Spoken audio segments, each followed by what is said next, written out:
The courthouse steps were slick with October rain when I first saw him again. 10 years had passed since Severo Constantine had burned my world to ash, yet I recognized him instantly, the broad shoulders now filling a charcoal suit that probably cost more than my father's entire wardrobe once had. The dark hair swept back from a face that time had sharpened rather than softened. The storm-gray eyes that had looked at my father with such cold satisfaction the night our empire fell. He didn't recognize me. Why would he? The last time Severo Constantine had seen Hortensia Belmont, I'd been 18, hiding behind my mother's skirts at my father's funeral, my brother Marco's protective arm around my shoulders. That girl had been soft, terrified, broken by grief. The woman standing before him now wore a tailored navy dress that whispered wealth without shouting it, my chestnut hair styled in a simple chignon that drew attention to cheekbones I'd inherited from my mother's side. The Russian side he wouldn't know about. Miss Belmont. His voice was exactly as I remembered. Deep, controlled, with that faint Italian accent that softened certain consonants. He extended his hand, and I noted the Patek Philippe watch at his wrist, the platinum cufflinks monogrammed with his initials. Every detail calculated to project power. I took his hand, my grip firm despite the flutter in my stomach. His palm was warm, calloused in a way that surprised me. Men like Severo Constantine didn't typically do their own dirty work. Mr. Constantine, I kept my voice steady, professional. Thank you for agreeing to meet. His eyes studied me with an intensity that made my skin prickle. Not recognition, but assessment. Calculating my worth, my threat level, my potential uses. I'd learned to read men like him during my decade in exile, the way they looked at women as either prizes or problems, never as equals. Your lawyer was quite persistent, he said, releasing my hand. Though I confess I'm curious why the last surviving Belmont wishes to speak with me after all these years. Last surviving. The words landed like stones in still water. My brother Marco, killed in the crossfire when Severo's men had raided our family's shipping warehouse. My father, dead of a heart attack 3 days later. Though we both knew it was the destruction of everything he'd built that had truly killed him. My mother, who'd retreated to a convent in Sicily and refused all contact with the world that had taken her husband and son. I have a proposition, I said, gesturing toward the coffee shop across the street. Neutral ground, public enough to be safe, quiet enough for the conversation we needed to have. One I believe will interest you. Something flickered in his eyes. Amusement, perhaps. A Belmont with a business proposition for a Constantine. The world has certainly changed. I didn't rise to the bait. Instead, I turned and walked toward the coffee shop, trusting he would follow. Men like Severo couldn't resist a mystery, especially one wrapped in the form of a woman they believed they'd already defeated. The coffee shop was nearly empty at this hour. Mid-afternoon, after the lunch rush, but before the evening crowd. I chose a corner table with a clear view of both exits. Old habits from a childhood spent learning to always know the way out. Severo ordered an espresso, black, no sugar. I ordered tea, aware of his slight frown at my choice. Good. Let him underestimate me. Let him think I was too delicate for the bitter realities of his world. You've done well for yourself, I observed once we were seated. I hear your operations have expanded considerably. Shipping, real estate, several legitimate businesses that provide excellent cover for the less legitimate ones. His expression didn't change, but I caught the slight tension in his shoulders. Careful, Miss Belmont. Accusations of illegality could be considered slander. I'm not accusing, I replied calmly. I'm acknowledging reality. My family was in the same business after all. Or have you forgotten? I forget nothing. The words were soft, dangerous. Your father tried to kill me. He failed. I responded appropriately. as if destroying 3 generations of my family's work, scattering our allies, seizing our assets, and leaving us with nothing but debts and shame was a proportionate response to a failed assassination attempt that my father had ordered in desperation, knowing Severo was coming for us anyway. "I'm not here to debate the past," I said, though every fiber of my being wanted to scream at him, to make him understand what he'd taken from me. But that wasn't the plan. The plan required patience, control, the very qualities my father had lacked. "Then why are you here?" I met his gaze directly. "I'm here to propose a marriage." The espresso cup paused halfway to his lips. For a moment, the mask slipped, and I saw genuine surprise cross his features. Then it was gone, replaced by that calculating coldness. "A marriage," he repeated, his tone suggesting I'd proposed something obscene. "Between you and me." I kept my voice steady, though my heart hammered against my ribs. "A business arrangement, nothing more. You gain legitimacy. The Belmont name still carries weight in certain European circles, despite everything. I gain protection and the resources to rebuild what was lost." "Why would I need legitimacy?" His voice was sharp. "And why would you want anything to do with the man who destroyed your family?" I'd prepared for these questions, spent weeks crafting answers that would satisfy his ego while hiding my true intentions. "Because you're expanding into legitimate markets. Real estate development, international shipping contracts with governments. Those circles still value old names, old blood. As for why I would agree..." I paused, letting vulnerability show in my expression. Calculated, controlled vulnerability. "Because I have nothing left. My mother has abandoned the world. I have no siblings, no allies. You've already taken everything from the Belmonts except the name itself. I'm simply offering to sell you that last piece on my terms." Severo leaned back in his chair, studying me with those storm-gray eyes. I could see him turning it over in his mind, examining it from every angle for traps and hidden dangers. "What are your terms?" "A prenuptial agreement that protects what little I have left. Separate residences. You have your life, I have mine. Public appearances together as needed to maintain the illusion. And..." I hesitated, as if this next part embarrassed me. "A stipend. Enough to live comfortably, to maintain appearances. I won't be paraded as your trophy while dressed in rags." "You want to be kept," he said, and I heard the contempt in his voice. Good. Let him think me mercenary and shallow. Let him believe he understood my motivations.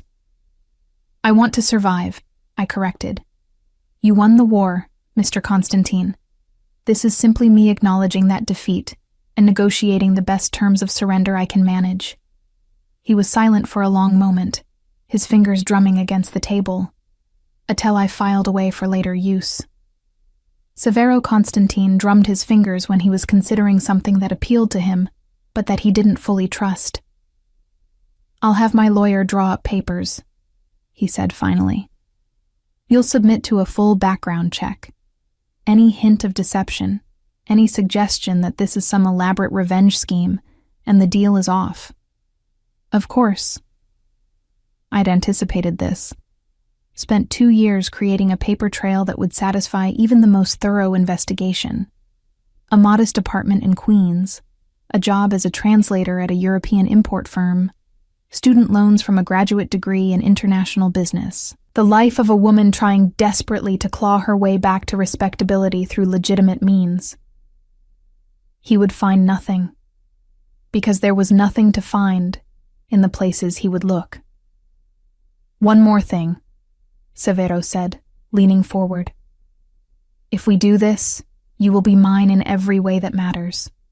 My wife, my responsibility, which means you follow my rules, you defer to my judgment, and you never, never embarrass me publicly. Understood?" I lowered my eyes, the picture of feminine submission. "Understood," Good. He stood, dropping cash on the table to cover both our drinks. Adrian will contact you within the week. Don't make me regret this, Miss Belmont. As he walked away, I allowed myself the smallest smile. Regret would come, but not in the way he imagined. I had spent 10 years preparing for this moment. 10 years learning everything about Severo Constantine, his businesses, his allies, his weaknesses. 10 years transforming myself from a grief-stricken girl into a woman capable of matching him, move for move. He thought he was acquiring the last trophy from a conquered enemy. What he was actually doing was inviting a ghost into his home. And ghosts, as my mother used to say, existed for only one purpose: to haunt. I finished my tea slowly, watching through the window as his black Mercedes pulled away from the curb. Let the game begin. The background check took 3 weeks. I spent that time exactly as I had spent the previous 2 years, going to work, coming home to my modest apartment, maintaining the careful facade of normalcy. But now, I allowed small cracks to show. A worried glance over my shoulder when I thought no one was watching. A visible flinch when a car backfired on the street. The behavior of a woman who knew she was being observed and wanted her watchers to see exactly what they expected. Fear. Severo's people were good, but I'd learned from the best. My father had taught me to spot surveillance before I could read chapter books. The man in the coffee shop who appeared at the same time every morning, always with a newspaper he never seemed to finish. The jogger who ran past my building at precisely 6:15 each evening. The delivery driver who lingered too long before getting back in his truck. I documented nothing, confronted no one. I simply lived my carefully constructed life and let them find exactly what I wanted them to find. Adrian Delacroix called on a Tuesday. Severo's lawyer had a voice like expensive scotch, smooth, refined, with an underlying burn. Miss Belmont, the background check has been completed to Mr. Constantine's satisfaction. He'd like to proceed with the arrangement. I see. I kept my voice neutral, though triumph surged through me. First barrier cleared. What are the next steps? A meeting to discuss the prenuptial agreement. Tomorrow, 2 o'clock, at my office. He gave me an address in Midtown, the kind of building where the lobby marble probably cost more than most people's cars. Please bring any documentation regarding assets you wish to protect. I almost laughed. The Belmont assets that mattered weren't documented anywhere Severo could find them. Offshore accounts in 3 different names, property in countries with favorable privacy laws, investments hidden behind layers of shell corporations. My father might have been reckless in many ways, but he'd been meticulous about hiding money. Of course, I'll be there. Adrian's office was exactly what I expected. Walls of law books no one ever read, leather furniture, a view of Central Park that probably added 6 figures to his annual rent. He rose when his assistant showed me in, extending a hand with a practiced smile that didn't reach his eyes. Miss Belmont, thank you for coming. He gestured to a chair across from his desk. Can I offer you anything? Water? Coffee? No, thank you. I settled into the chair, crossing my ankles in the way my mother had taught me, the posture of old money, even when you were wearing last season's dress from a consignment shop. Adrian slid a thick document across the desk. The prenuptial agreement. I'll summarize the key points, but I recommend you have your own attorney review it before signing. I already had. Or rather, Anastasia Romanov had, my mother's cousin's daughter, the only family member who'd stayed in contact after everything fell apart. She worked as a paralegal in Boston, far enough from New York that Severo's people wouldn't make the connection. She'd reviewed the document I'd received via encrypted email the night before. Please, I said, opening the folder. Adrian's summary was professional, thorough. The agreement protected Severo's considerable assets while providing me with a monthly allowance of $20,000. Generous enough to maintain the lifestyle expected of his wife. Modest enough to make clear my subordinate position. Separate residences until such time as Severo determined otherwise. No claim to his business interests. Standard infidelity clauses that applied to me but not to him. The imbalance is quite notable, I observed mildly. Adrian's smile was apologetic, but unyielding. Mr. Constantine is entering this arrangement from a position of considerable strength, Miss Belmont. The terms reflect that reality. I understand. I pulled a pen from my purse, a Mont Blanc my father had given my mother for their anniversary, one of the few pieces I'd managed to keep. I have one addition to request. Adrian's eyebrows rose slightly. Oh? A clause guaranteeing my safety, physical safety. I met his gaze directly. I'm aware of Mr. Constantine's reputation. I'm also aware that women in his world sometimes disappear when they become inconvenient. I want legal protection establishing that if anything happens to me, certain documents will be released to federal authorities. It was a bluff. I had no such documents, not yet. But it was a bluff that served multiple purposes.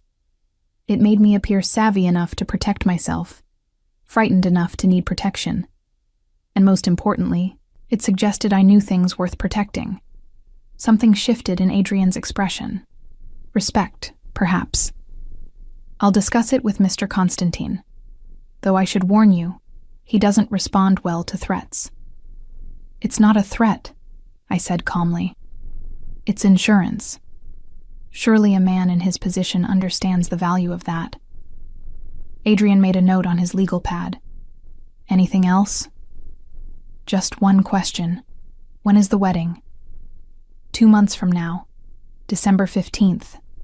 He consulted his notes. Mr. Constantine believes a winter wedding will provide appropriate optics, St. Patrick's Cathedral, if that's acceptable. Small ceremony, limited guest list. He'll provide a list of approved vendors for your dress and other necessities. Of course he would. Control every detail, even what I wore to my own wedding.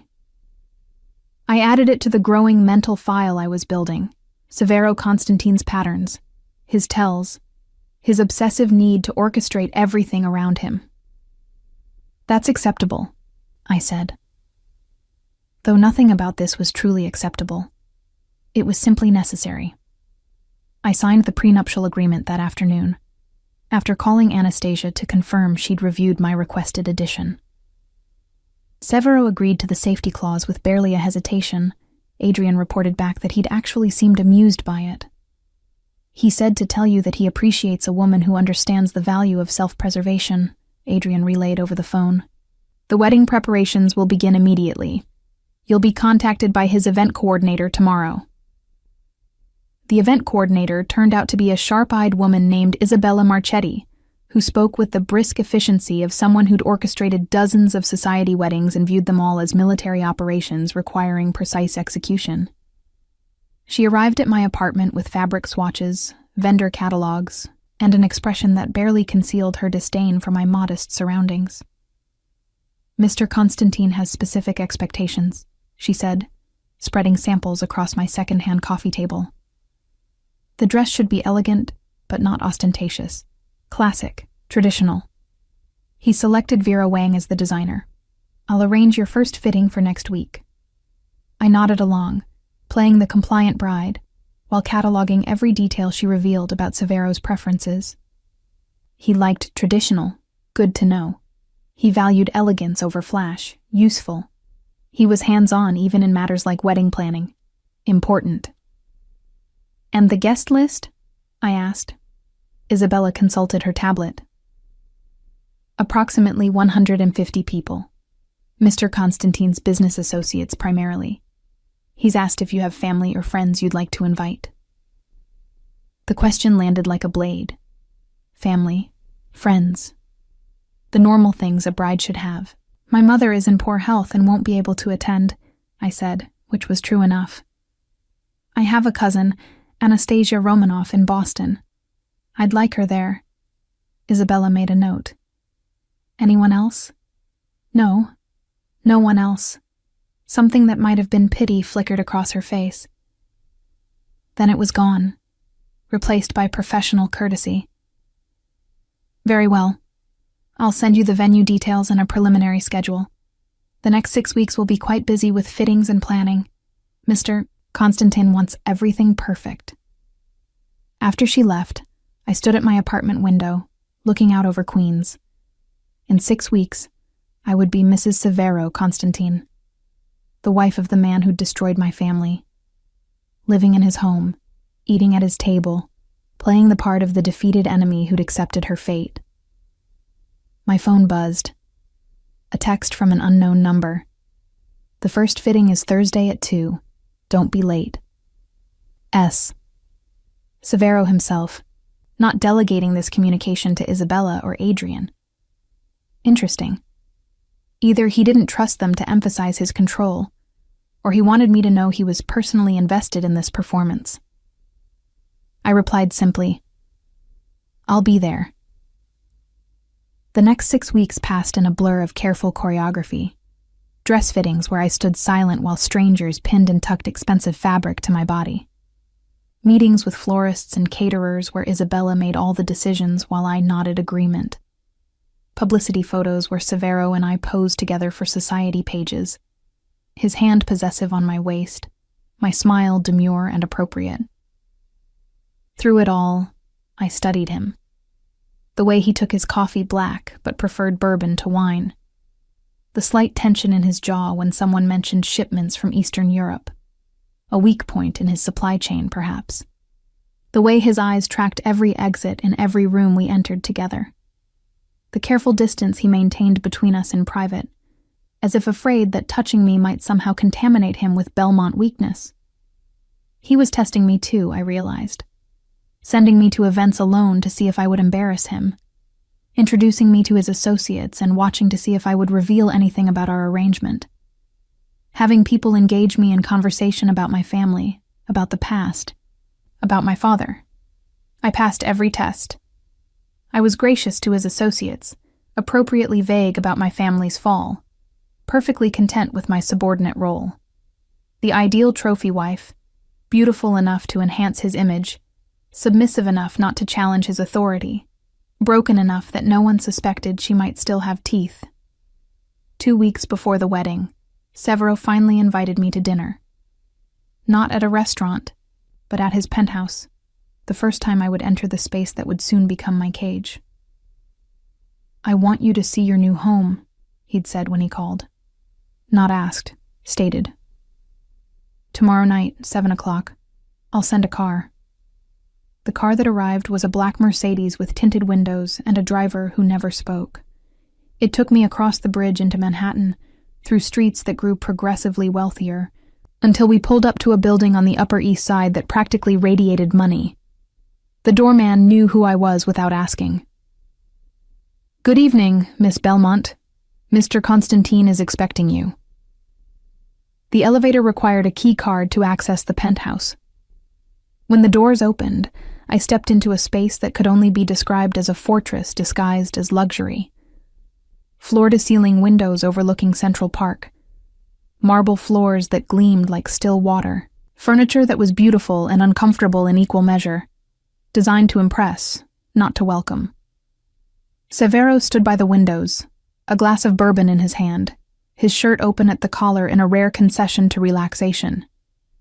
He turned when he heard the elevator, and for a moment, something unguarded crossed his face. Then it was gone. Welcome home, Hortensia. Hearing my full name in his voice felt like a violation. Everyone called me Orty, had called me that since childhood. My father, my brother, even my mother in her rare moments of softness.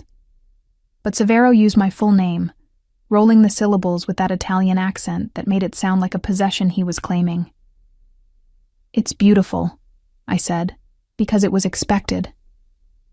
Because a woman in my position would be awed by this display of wealth. He gestured toward the dining room, visible through an archway. Dinner is ready. I hope you like ossobuco. My chef is from Milan. Of course he had a chef from Milan. Severo Constantine didn't do anything halfway.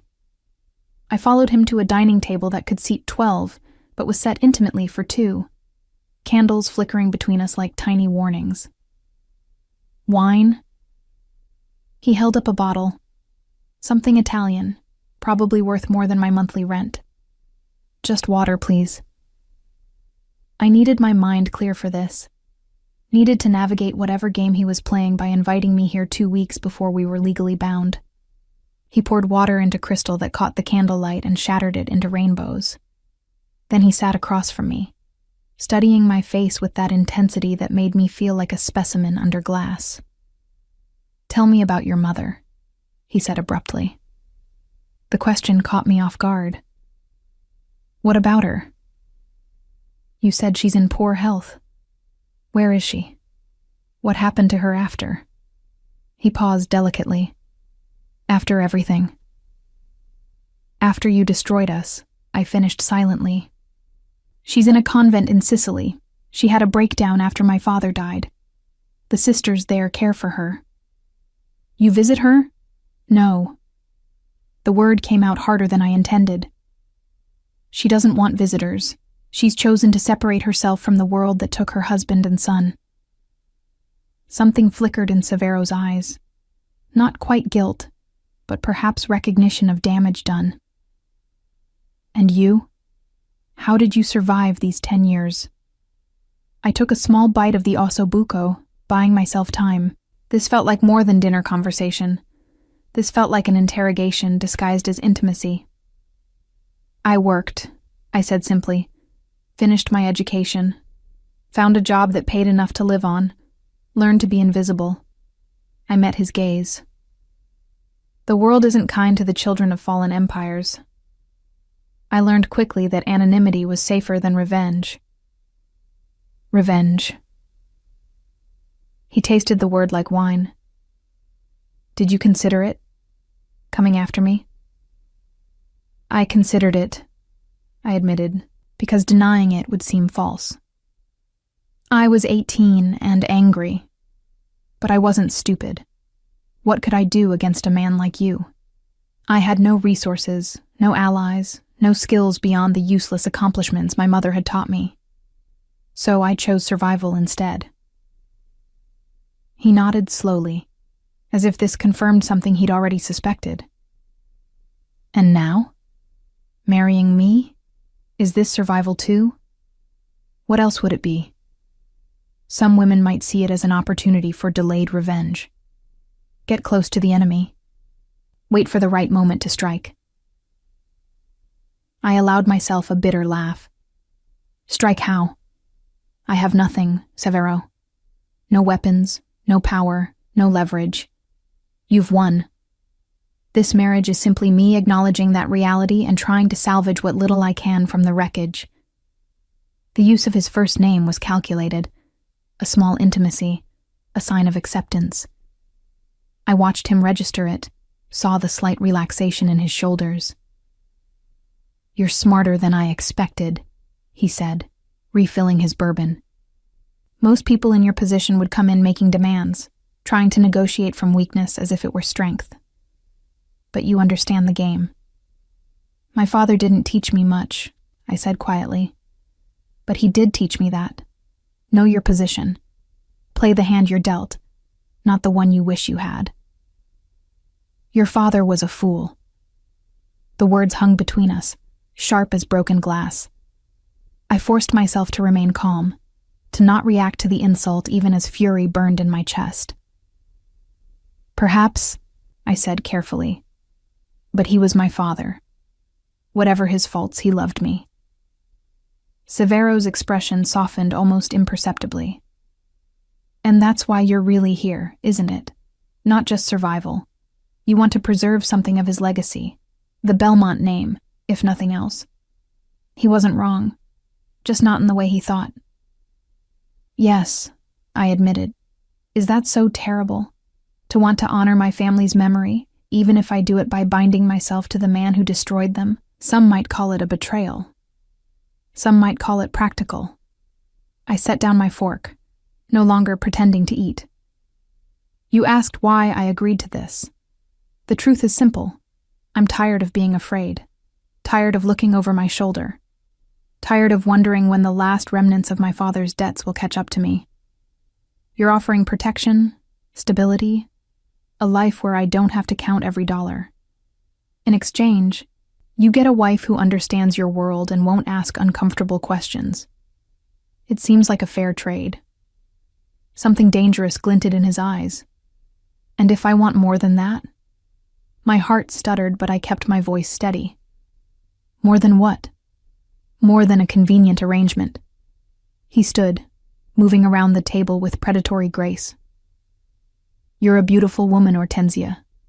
Smart, composed, from good bloodlines despite the current circumstances. What if I decided I wanted a real wife, not just a trophy?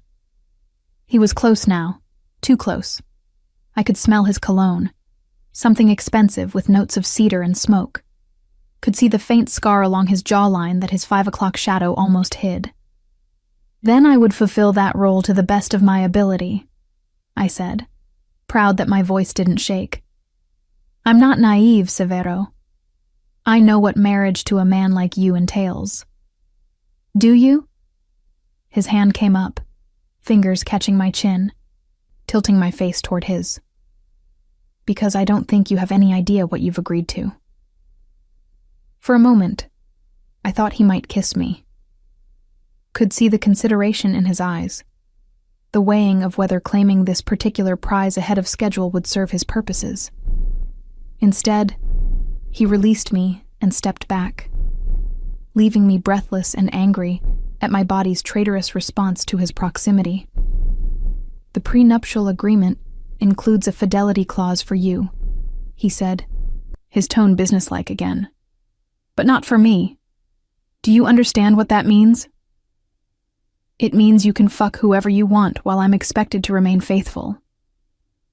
The crude words were deliberate, a small rebellion against his control. Yes, I understand. His eyebrows rose slightly. You have a mouth on you when you're angry. You just threaten to force yourself on me. I think a little profanity is warranted. I didn't threaten anything. His voice went cold. I don't need to force women, Hortensia. They come willingly. But you should understand what you're entering into. I won't parade mistresses in front of you. I'm not cruel for sport. But I also won't pretend to be something I'm not. This marriage is a business arrangement. My personal life remains my own. Understood. I stood, needing to end this dinner before I said something that would ruin everything. Thank you for the meal. And for clarifying expectations. I should go. Sit down. It wasn't a request. I remained standing, meeting his gaze with defiance I probably shouldn't show. I'd prefer to leave. And I'd prefer you stay. He moved to the window, looking out over the glittering city. There's something else we need to discuss.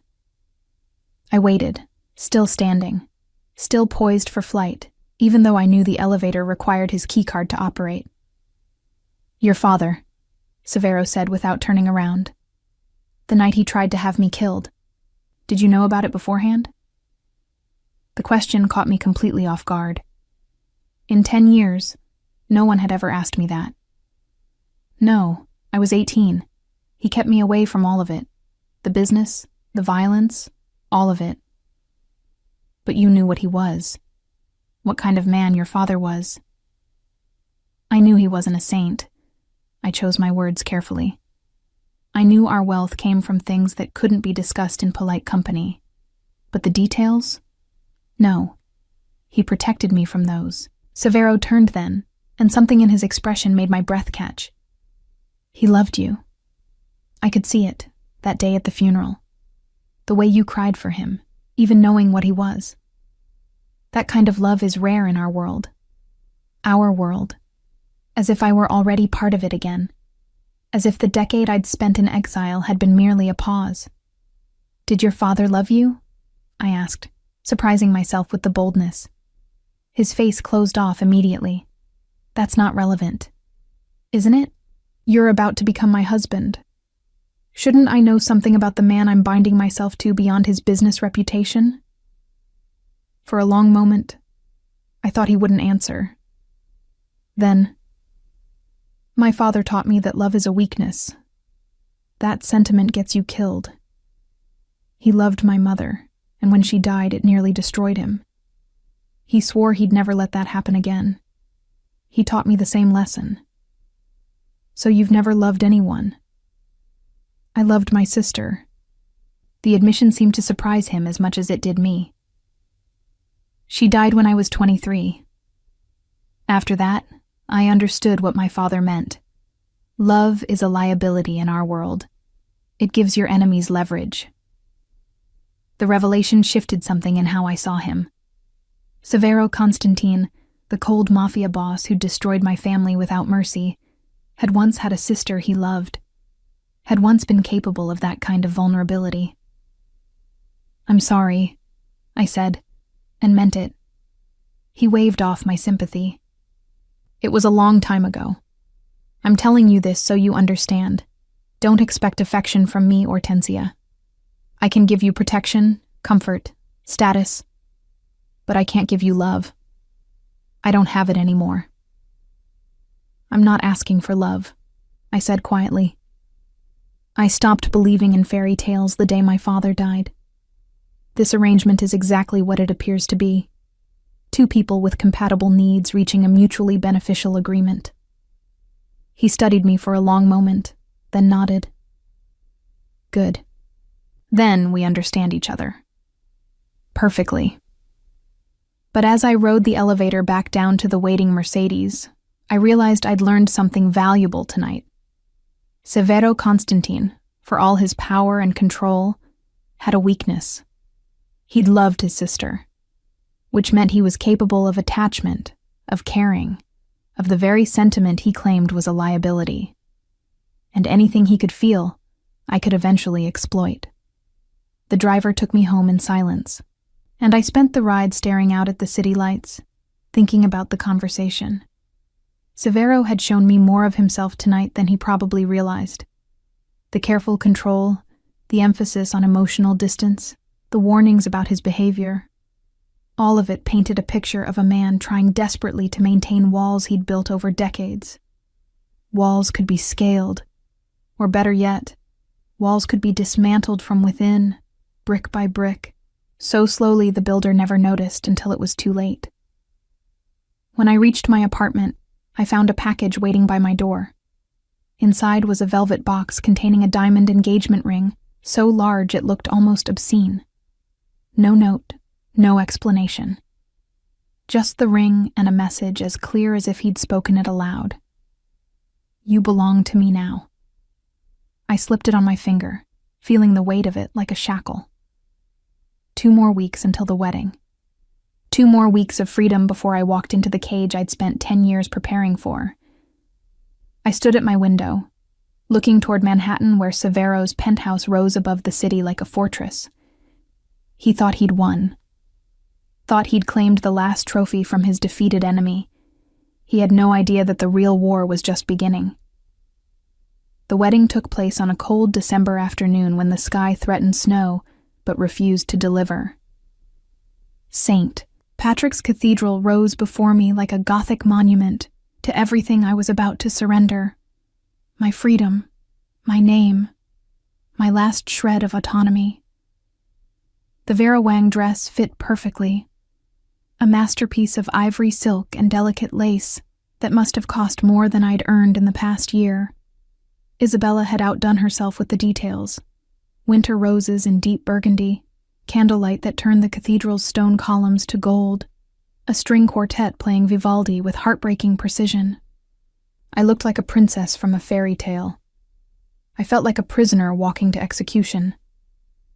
Anastasia stood beside me in the cathedral's preparation room, her face carefully neutral as she adjusted my veil. We hadn't spoken freely since she'd arrived in New York 2 days ago. Severo's people were always nearby, always listening. But her eyes conveyed everything her words couldn't. Concern, fear, and the unspoken question of whether I truly knew what I was doing. "You look beautiful," she said softly in Russian, the language of my mother's family, the one piece of my heritage Severo didn't know about because I'd been careful to hide it from his background checks. Like a queen. Queens can be prisoners too, I replied in the same language, my fingers trembling as I touched the diamond necklace Severo had sent that morning. Sapphires and diamonds arranged in a pattern that was both beautiful and unmistakably possessive. The Constantine family crest rendered in precious stones. The cage is just prettier. She took my hands, squeezing tightly. It's not too late. We can leave right now. I have money saved, enough to get us both to... No. I cut her off, switching back to English in case anyone was listening through the door. I'm doing this. I need to do this. What I couldn't tell her, what I could never tell anyone, was that this wasn't capitulation. This was infiltration. You couldn't destroy an empire from the outside. Not when that empire belonged to a man like Severo Constantine. But from the inside, as his wife, with access to his home, his finances, his secrets. That was a different story entirely. The door opened and Isabella appeared, her expression professionally serene. It's time, Miss Belmont. Mr. Constantine is waiting. My last moments as Hortensia Belmont ticked away as I walked down the corridor toward the cathedral's main doors. Through the heavy wood, I could hear the murmur of voices. 150 people gathered to witness this union. Severo's associates and allies, mostly. Men who controlled the city's shadows. Women who'd married into that darkness and learned to smile through it. A few society figures who considered the Constantine name respectable enough to be seen supporting, despite the whispers about what really funded the family's wealth. The doors opened. The quartet shifted to Pachelbel's cannon. And there, at the far end of that impossibly long aisle, stood Severo Constantine in a black tuxedo that transformed him from merely handsome into something almost devastating. His dark hair was swept back, his face composed, his storm-gray eyes fixed on me with an intensity that made my breath catch, despite everything I knew about him. As I walked toward him, I saw myself through his eyes, the conquered enemy, finally brought to heel, the last Belmont, surrendering not just herself but her family's name and legacy to the man who destroyed them. A trophy, a prize, a symbol of his absolute victory. Let him think that. Let them all think that. I reached the altar and he took my hand, his grip warm and firm and inescapable. Father O'Brien began the ceremony with words I barely heard.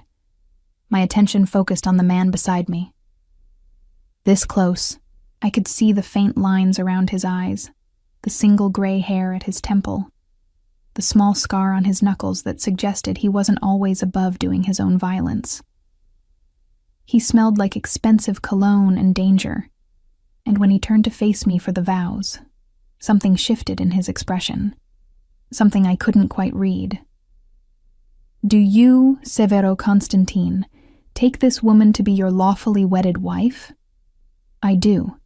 His voice was steady, certain, the voice of a man who'd never doubted a decision in his life. And do you, Hortensia Belmont, take this man to be your lawfully wedded husband? This was it, the moment of no return. Once I spoke these words, I would be his wife-in-law and in the eyes of society. There would be no easy escape, no simple annulment. I would be bound to him until death or divorce, and men like Severo Constantine didn't believe in divorce. I do. My voice came out stronger than I'd expected, clear and firm. Not the voice of a victim, but of a woman making a choice, even if no one in this cathedral understood what that choice truly meant. Severo slipped the wedding band onto my finger, platinum to match the engagement ring, with diamonds that caught the candlelight, and threw it back in defiant sparks. Then it was my turn, sliding a matching platinum band onto his finger, feeling the warmth of his skin, the strength of the hands that had built an empire and destroyed mine. I now pronounce you husband and wife. You may kiss the bride. He pulled me close with a confidence that bordered on arrogance, one hand at my waist, the other cupping my face with surprising gentleness. Our first kiss as husband and wife should have been perfunctory, a brief touch of lips for the sake of tradition and witnesses. Instead, Severo kissed me like he was claiming territory, his mouth moving against mine with deliberate possession, stealing my breath and my composure in equal measure. When he finally released me, I saw satisfaction in his eyes. He'd made his point to everyone watching. Hortensia Belmont belonged to him now, completely and irrevocably. The reception was held at the Plaza Hotel, in a ballroom that dripped with old money and new power. I smiled and accepted congratulations from people I didn't know, people who'd probably celebrated when my father fell, people who now looked at me with either pity or contempt, thinly disguised as courtesy.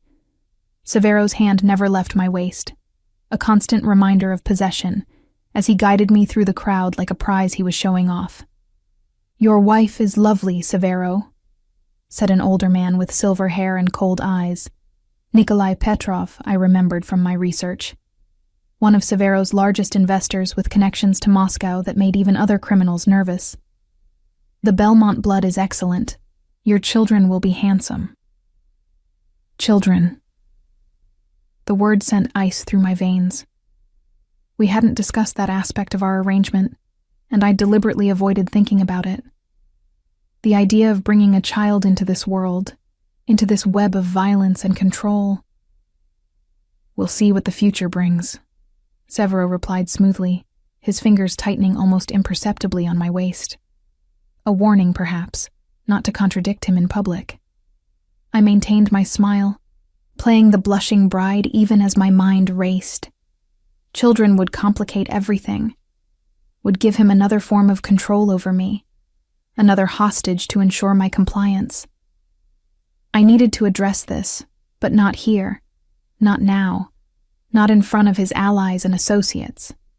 The evening progressed in a blur of champagne toasts I didn't drink, food I couldn't taste, and dances with men who held me too close while their wives watched with knowing, pitying eyes. Through it all, Severo remained the perfect groom, attentive without being effusive, possessive without being crude, every gesture calculated to project the image of a powerful man with his prize. Finally, mercifully, it was time for our first dance as husband and wife. The crowd cleared a space on the floor as the band began playing something slow and classical. Severo pulled me into his arms with practiced ease, one hand at the small of my back, the other clasping mine, leading me through a waltz with the confidence of someone who'd been taught by expensive instructors. "You dance well," he murmured, his breath warm against my ear. "Your mother's teaching." Yes. My mother had insisted I learn all the traditional accomplishments of a girl from a good family, never suspecting they'd one day be used to deceive the man who destroyed us. She believed in maintaining certain standards. She would be proud, I think, seeing you here, making the best of a difficult situation. The presumption that my mother would be proud of me marrying her husband's murderer, because that's what Severo was, even if he'd never physically pulled a trigger. He'd killed my father as surely as if he had, made bile rise in my throat. But I swallowed it down, maintained my composure, let him believe whatever comforting fiction allowed him to sleep at night. "Perhaps," I said neutrally, "though I think she'd be more concerned with whether I'll be happy." Something shifted in his expression.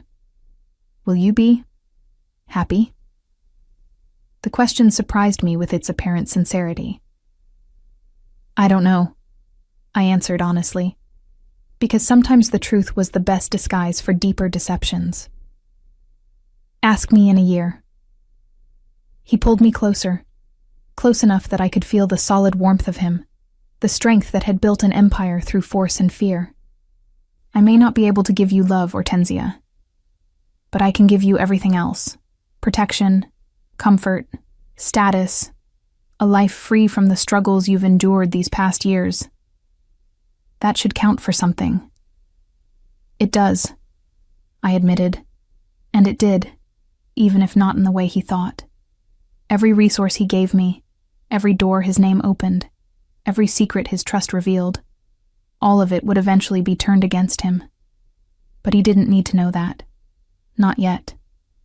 Not until it was far too late. The dance ended to polite applause. Severo kissed my hand with old-world courtesy before releasing me to the next round of obligatory social interactions. I made small talk with Roman Castellano, Severo's closest advisor, a man with intelligent eyes and the careful speech of someone who'd learned that words could be as dangerous as weapons.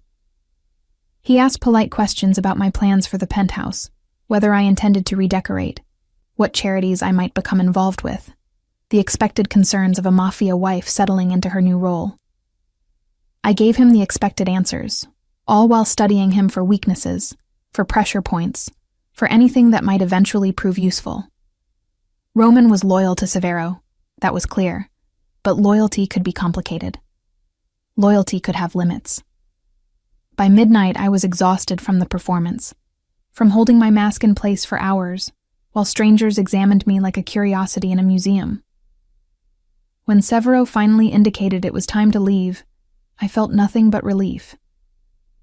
The Mercedes that took us to the penthouse was decorated with the traditional "just married" signs that seemed absurd given the nature of our union. We rode in silence, Severo checking his phone while I stared out at the city lights, trying not to think about what came next. The wedding night, the consummation, the final surrender of the last piece of myself I'd managed to keep separate from this arrangement. "You're afraid," Severo observed, pocketing his phone. "I'm tired," I corrected, which was also true. "That's not what I asked." I turned to face him, this man who was now my husband, who had the legal right to my body and my obedience. "What do you want me to say, Severo?" "Yes, I'm afraid. You're a stranger to me, despite this ring on my finger. We've spent maybe a dozen hours in each other's company. And now we're married, and you're taking me to your home, and I'm expected to—" I broke off, unable to finish the sentence. He was quiet for a moment, then, "I'm not going to force myself on you tonight." Hope flickered, quickly suppressed. "You're not. You're exhausted. This has been a long day, and despite what you may think of me, I'm not a monster."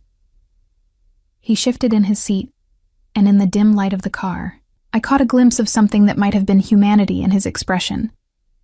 "When I take you to bed, Hortensia, I want you willing. Compliant, yes, but willing. There's a difference.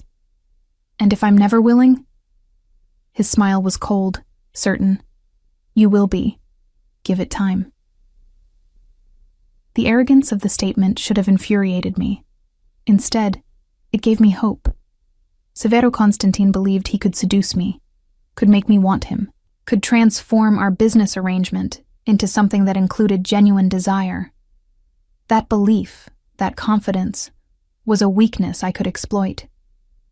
Men who thought they could make women fall for them were often blind to manipulation disguised as affection. The penthouse was exactly as I remembered from my dinner visit. Beautiful, cold, more fortress than home. But now there were differences. My suitcases in the master bedroom, my toiletries in the bathroom. My presence stamped onto a space that had been exclusively his. "You'll sleep here," Severo said, gesturing to the master suite. "I have a room down the hall I use when I work late. I'll stay there tonight. Tomorrow we'll discuss the household arrangements, expectations, all of it. But tonight—" He paused, and something almost gentle crossed his features. "Tonight, you should rest." It was the kindness, unexpected and probably calculated, that nearly broke me. I nodded mutely, not trusting my voice, and watched him leave, closing the door softly behind him. Alone in Severo Constantine's bedroom, wearing a wedding dress that cost more than my yearly salary, a ring on my finger that marked me as his property, I finally let the mask slip, sank onto the enormous bed, and let myself feel the weight of what I'd done, the gamble I'd taken, the decade-long game I'd just entered the next phase of. Then I stood, stripped off the beautiful dress, and hung it carefully in the closet. Washed my face, removing the carefully applied makeup, pulled on the simple nightgown I'd packed, rejecting the elaborate silk negligee Isabella had insisted belonged in my trousseau.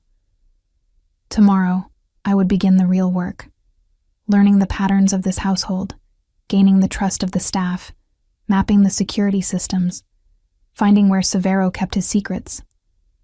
Tomorrow, I would start building the foundation of his destruction. But tonight, I was simply Hortensia Constantine, newly married to the man who'd killed her father and brother. And that truth, heavy as a stone, followed me into uneasy sleep. The first 3 months of marriage established a routine that was both comfortable and suffocating. Severo left early for his office downtown, returning late with the smell of cigars and bourbon clinging to his expensive suits. I spent my days learning the rhythms of the penthouse, befriending the housekeeper Maria, who'd worked for Severo for 15 years, and knew things she'd never tell me directly but revealed in small, careful comments.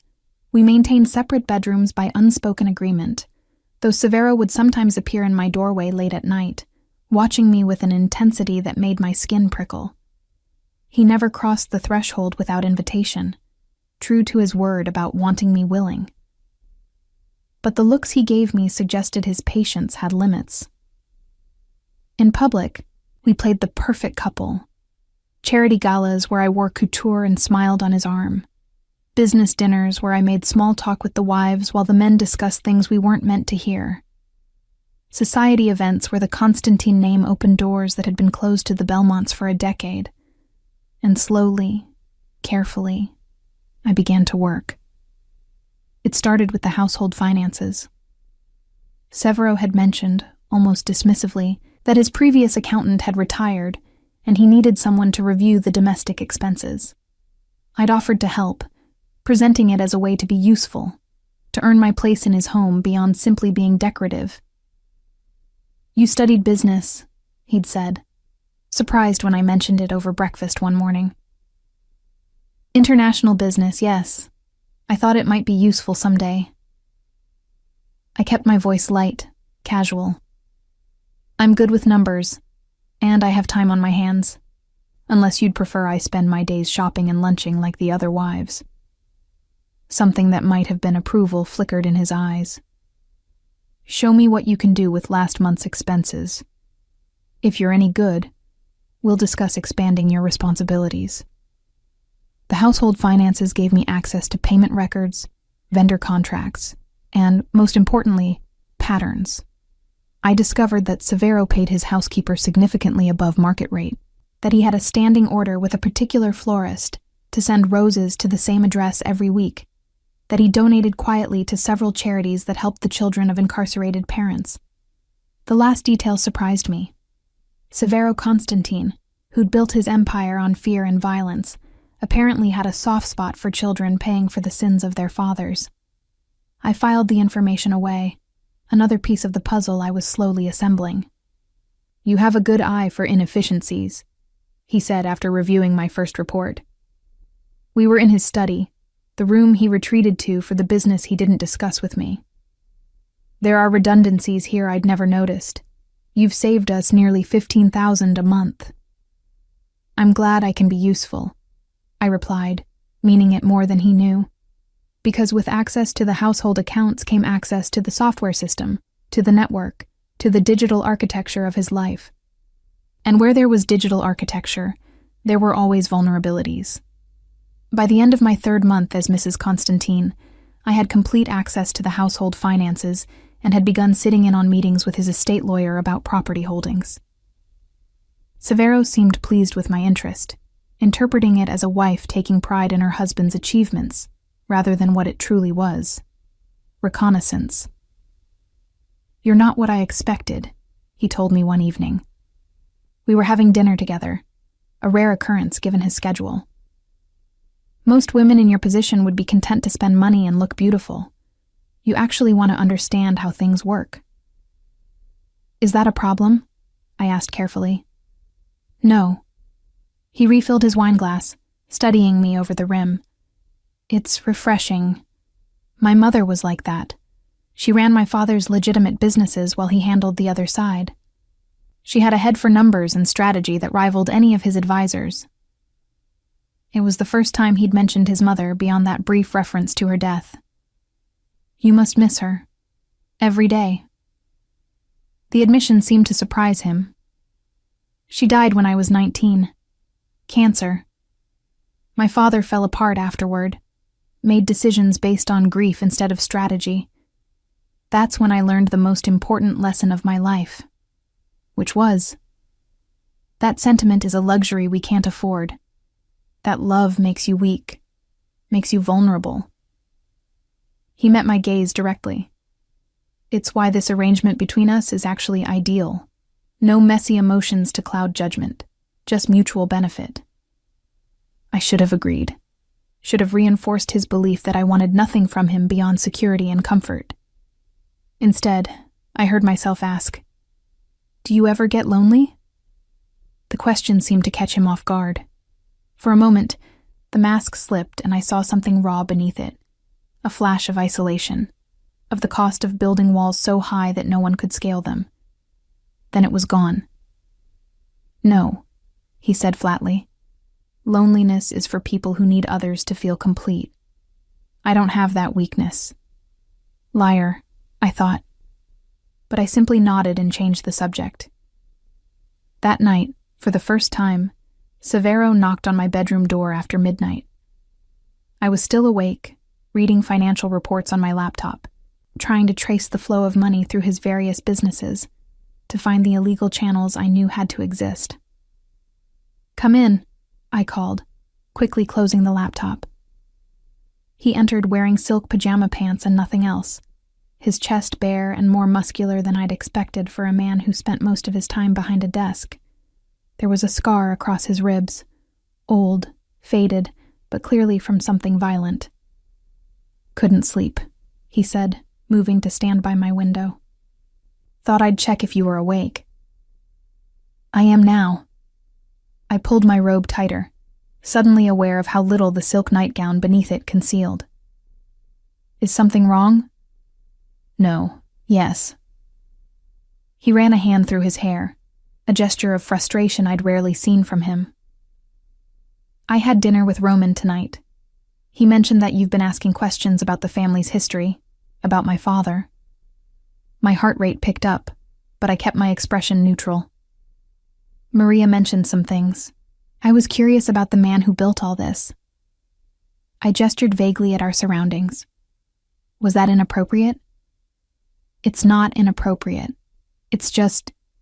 He trailed off, staring out at the city lights. "My father was a complicated man, brilliant, ruthless, and ultimately destroyed by his own weakness. I don't particularly enjoy discussing him." "Then we won't," I said simply. "I'm sorry if I overstepped." He turned to face me, and something in his expression made my breath catch. "You're very good at this, you know, playing the supportive wife. Sometimes I almost forget why you're really here." The words sent ice through my veins. "I'm here because we made an arrangement, one that benefits us both." "Is that all?"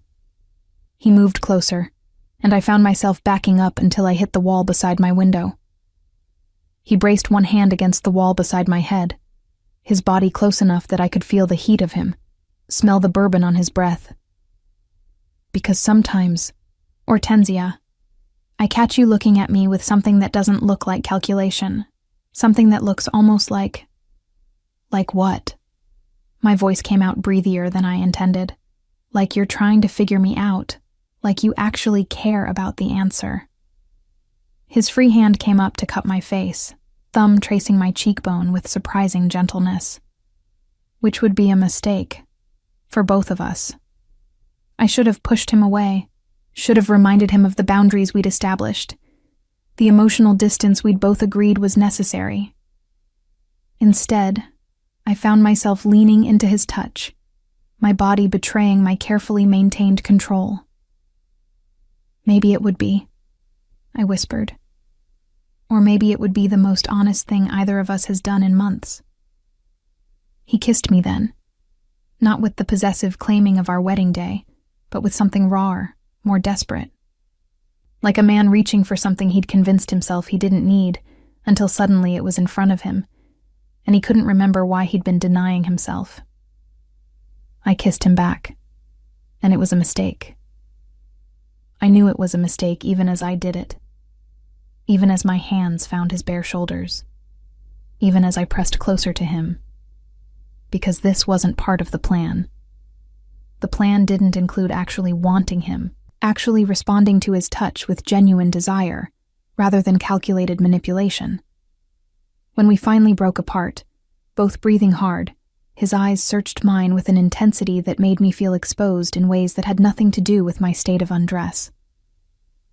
"This changes things," he said quietly. "It doesn't have to." Liar.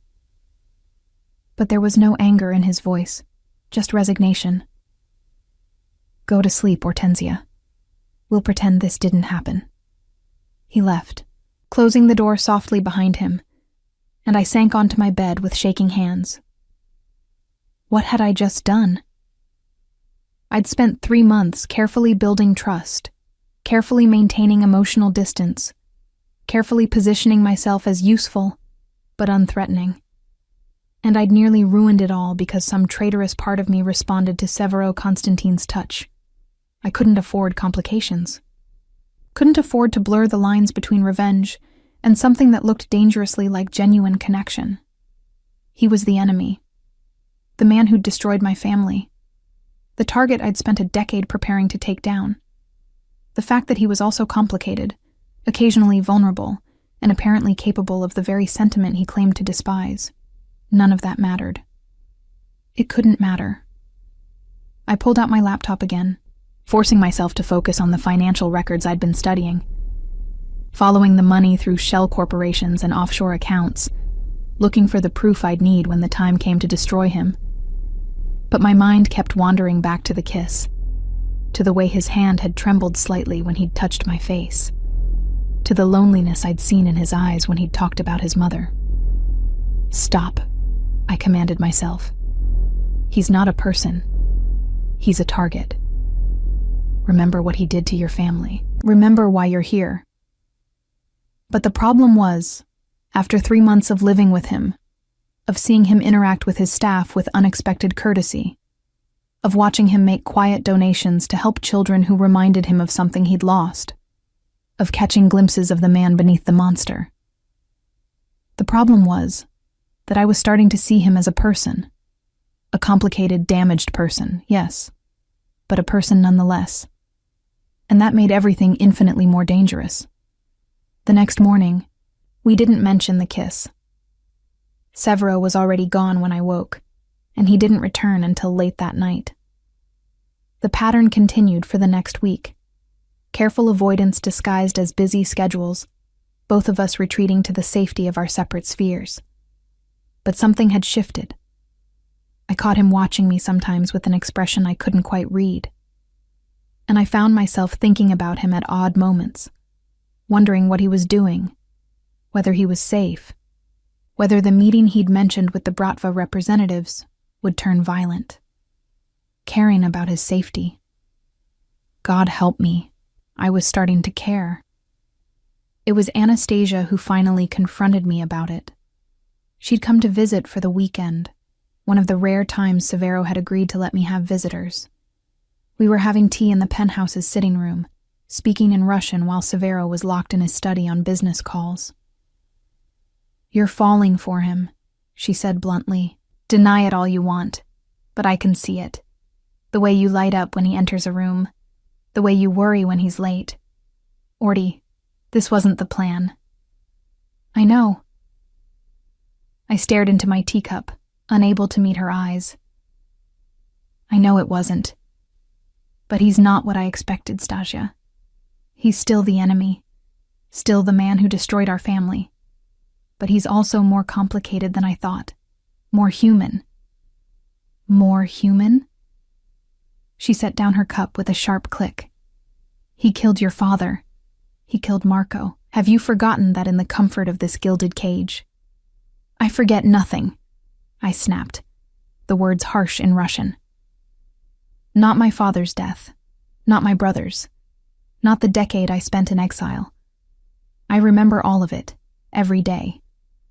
But I also see who Severo is beyond those actions, and it's not as simple as I wanted it to be. Then maybe you should abort this mission before you lose yourself completely, before you forget which side you're on. But I couldn't, because I'd discovered something in my digging through his finances, something that changed everything. Evidence of payments to 3 different offshore accounts, payments that corresponded exactly with the timing of the attacks on my father's business. Payments that suggested Severo hadn't acted alone in destroying the Belmont Empire. Someone had helped him. Someone had fed him information from inside my father's organization, and I needed to find out who. Which meant I needed to stay close to Severo, needed his trust, needed access to the parts of his operation he still kept hidden from me, even if it meant risking my heart in the process. The discovery came on a Tuesday afternoon, while Severo was meeting with his lawyers downtown. I'd been working through his property holdings, cross-referencing purchase dates with my father's business records that I'd memorized before they were all seized. That's when I found it, a warehouse in Red Hook that had belonged to the Belmonts, purchased by a shell corporation 3 days before my father's death. 3 days before, not after, when Severo had swooped in to claim the spoils of his victory. Before. My hands trembled as I traced the ownership through layers of corporate structures until I found the name I'd been simultaneously hoping for and dreading. Belmont Holdings, LLC. The company that had sold the warehouse to Severo's shell corporation had been registered to Marco Belmont, my brother. Marco had sold our family's property to Severo before the war even ended, had betrayed our father while pretending loyalty. I sat frozen at Severo's desk, the revelation crashing over me in waves. Everything I'd believed about my family, about that night, about who was responsible for our fall, all of it had been built on a foundation of lies.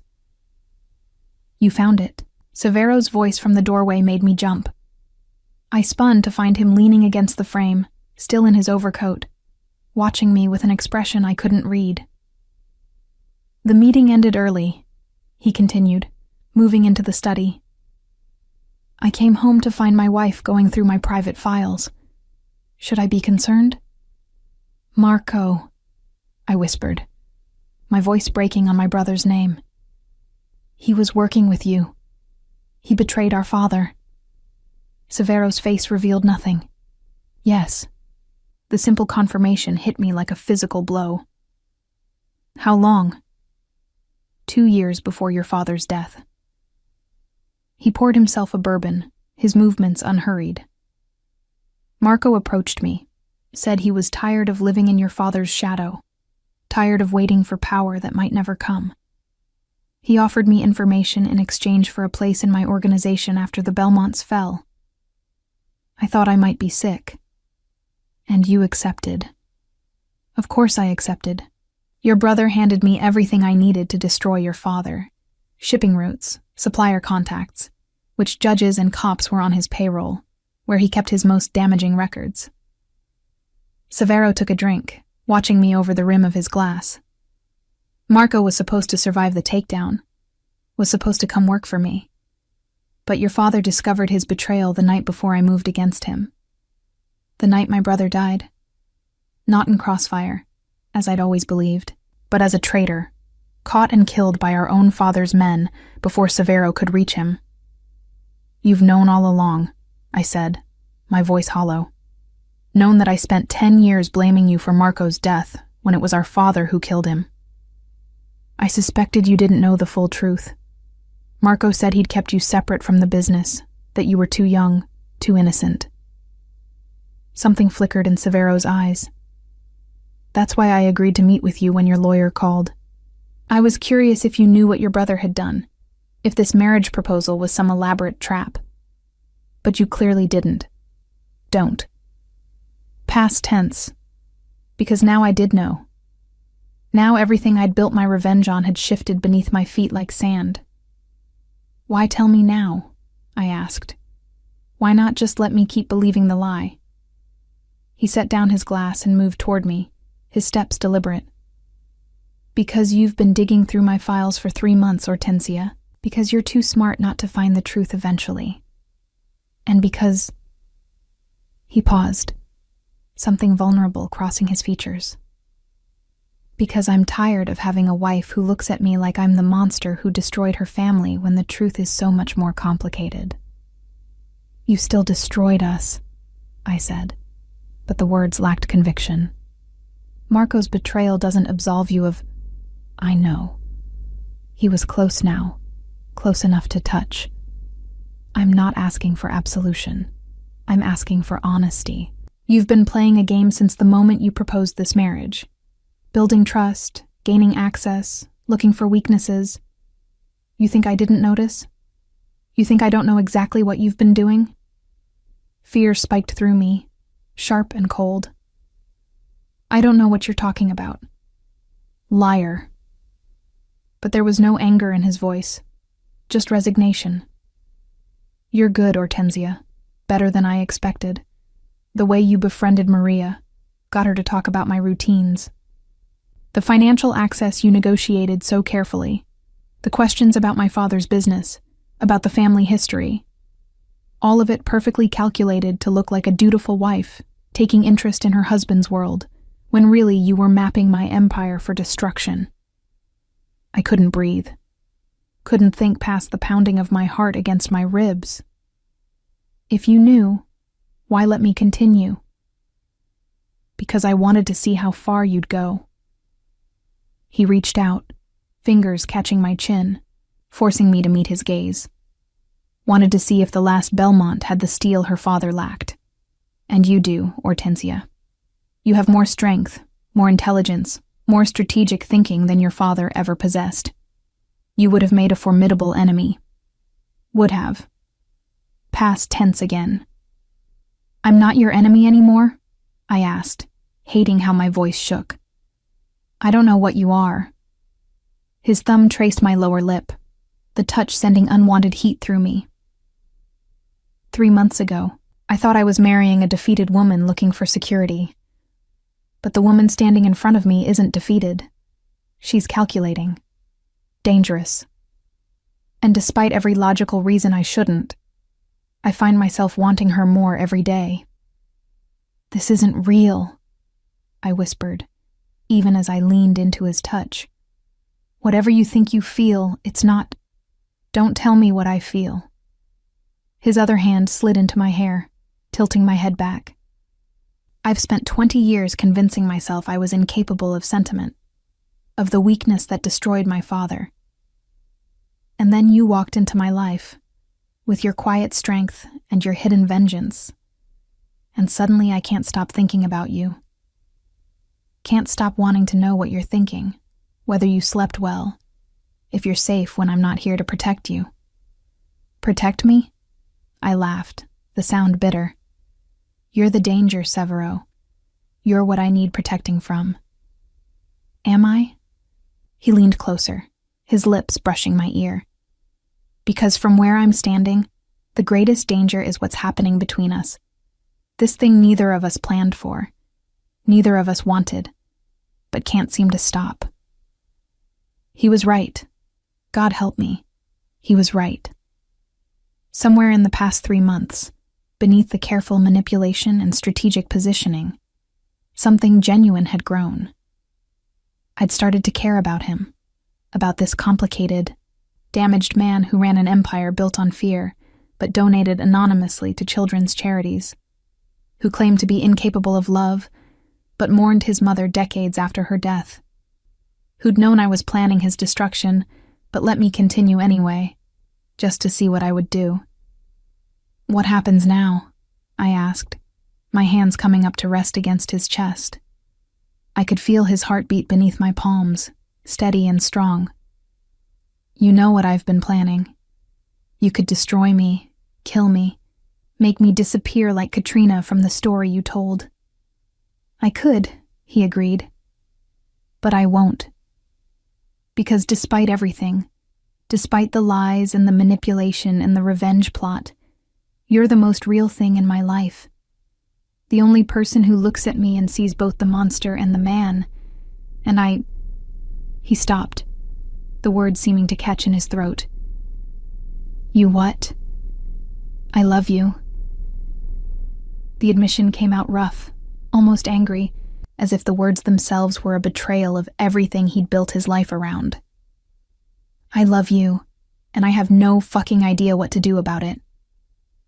The confession should have been my victory, should have been the moment I revealed my own manipulation, used his feelings against him, struck the final blow.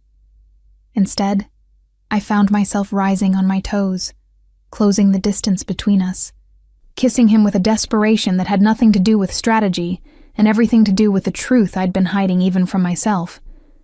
I loved him too. Somehow, impossibly, I'd fallen in love with the man I'd spent 10 years preparing to destroy. We made love for the first time that afternoon, not in the master bedroom, but right there in his study, with financial records scattered around us and the city sprawling below the windows. It was fierce and tender and complicated, like everything between us. Like us. Afterward, lying tangled together on the leather couch, his hand tracing idle patterns on my bare shoulder, I made a decision. I found something else, I said quietly. In your files. Evidence of 3 offshore accounts that received payments during the time you were moving against my father. Accounts I couldn't trace, that don't connect to any of your known holdings. His hand stilled. How did you find those? I'm very good at what I do. I propped myself up on one elbow, meeting his gaze. The question is, whose accounts are they? Because if Marco was your only inside source, there's no reason for those payments. Severo was silent for a long moment, his expression unreadable. Then, you're right. Marco wasn't my only source. There was someone else. Someone closer to your father than Marco ever was. Who? Your father's lawyer, Anthony Delacroix, Adrian's father. The revelation hit me like ice water. Adrian, Severo's current lawyer, was the son of the man who'd betrayed my father. Does Adrian know? No. Anthony died 5 years ago, took the secret to his grave. I've kept Adrian on because he's brilliant and because he has no idea what his father did. Severo sat up, reaching for his discarded shirt. Those payments you found were blackmail. Anthony had been stealing from your father for years, skimming from accounts he managed. When I discovered it, I gave him a choice. Help me destroy the Belmont Empire, or I'd expose his theft to your father. He chose to help me. And now? I asked, pulling on my own clothes, my mind already racing through implications. What about now? Now?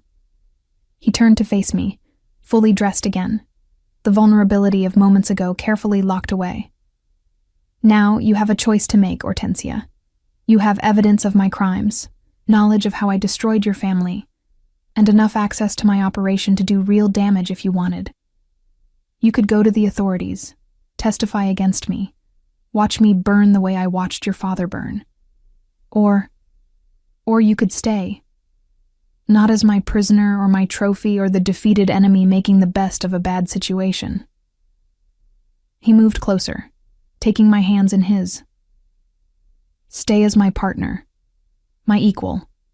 Help me rebuild this empire into something better than what my father left me, something that doesn't require quite so much blood. I should have laughed at the absurdity of it. The man who destroyed my family asking me to help him legitimize his criminal empire. But I saw the sincerity in his eyes, felt the truth of his earlier confession. He loved me, and I loved him. And together, we were either going to heal or destroy each other. I want access to everything, I said finally. Full transparency about your operations. Partnership and decision-making. Not just domestic, but business too.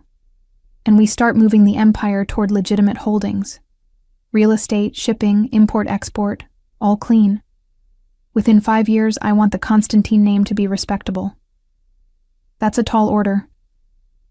You asked what it would take for me to stay. That's what it takes. I pulled my hands from his, crossing my arms. I won't be married to a crime lord, Severo. But I could be married to a businessman who's working to clean up his family's legacy. He studied me for a long moment, and I could see him weighing it. The loss of power that came with legitimacy, the complicated process of washing blood money clean, the risks of turning on former allies and partners. "All right," he said finally. "We'll do it your way. 5 years to go legitimate. But I have one condition." "What?" "You stop hiding from me. No more separate bedrooms. No more emotional distance. No more pretending this is just a business arrangement." He moved closer, his hands settling at my waist. "If we're going to be partners, we're going to be partners in every sense. Which means you trust me with the truth, even when it's ugly. Even when it scares you." "The truth," I repeated slowly. "Like the fact that I've been funneling money from your accounts into rebuilding the Belmont holdings? That I've been using my access to your network to reconnect with my family's old allies? That I've spent the past 3 months preparing to either destroy you or take control of your empire, depending on which opportunity presented itself first?" To his credit, Severo didn't even flinch. "How much have you taken?" 47 million, spread across various accounts and investments. I've been very careful." "I know. I've been watching you do it." At my expression of shock, he smiled grimly. "I told you, Hortensia. I've known what you were doing from the beginning. I just wanted to see how good you were at it. And you're exceptional. Better than most of the men I employ. You let me steal $50 million just to test me?" "I let my wife reclaim what was stolen from her family," he corrected. "The money your father lost when I destroyed his empire came from somewhere.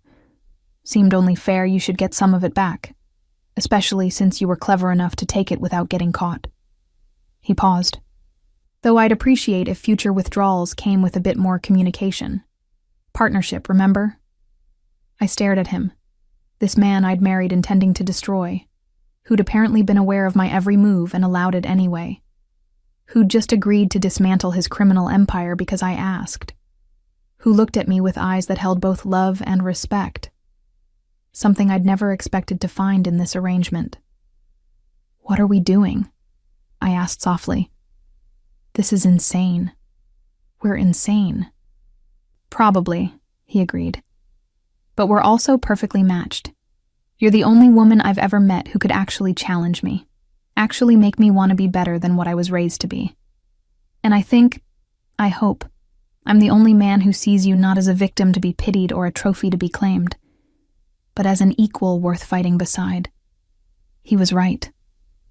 Somewhere in these 3 months of manipulation and strategy and carefully constructed lies, we'd found something neither of us had been looking for: genuine partnership. Not built on romance or passion, though we had that too, but built on mutual respect, on matched intelligence, on the recognition that we were stronger together than apart. 5 years, I said, making my decision. We go legitimate in 5 years. We build something that both our families could be proud of, something that doesn't require quite so much blood and fear. And we do it together, as equals. As equals, he agreed, pulling me close. And as husband and wife. Real marriage this time, not just an arrangement. I should have felt like I was betraying my father's memory. Should have felt guilt for falling in love with the man who destroyed my family. But my father had been killed by his own man for Marco's betrayal. And Marco had been the real architect of our fall.